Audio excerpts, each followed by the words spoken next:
before. He was solid then, not a ghost, and his eyes were fierce, like a man's when angry. He was laughing with his red mouth. The sharp white teeth glinted in the moonlight when he turned to look back over the belt of trees to where the dogs were barking. I wouldn't ask him to come in at first, though I knew he wanted to, just as he had wanted all along. Then he began promising me things, not in words, but by doing them.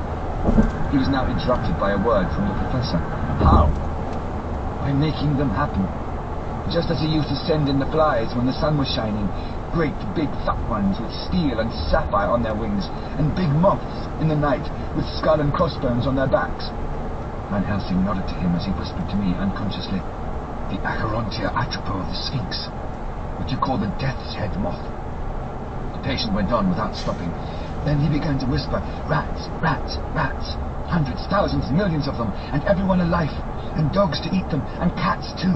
All lives, all red blood with years of life in it, and not merely buzzing flies. I laughed at him, for I wanted to see what he could do. Then the dogs howled, away beyond the dark trees in his house. He beckoned me to the window. I got up and looked out, and he raised his hands, and seemed to call out without using any words.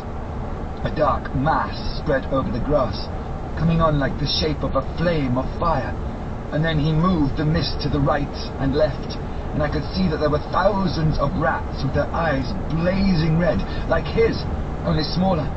He held up his hand and they all stopped, and I thought he seemed to be saying, all these lives will I give you, I, and many more and greater, through countless ages, if you will fall down and worship me. And then a red cloud, like the colour of blood, seemed to close over my eyes, and before I knew what I was doing, I found myself opening the sash and saying to him, come in, Lord and Master.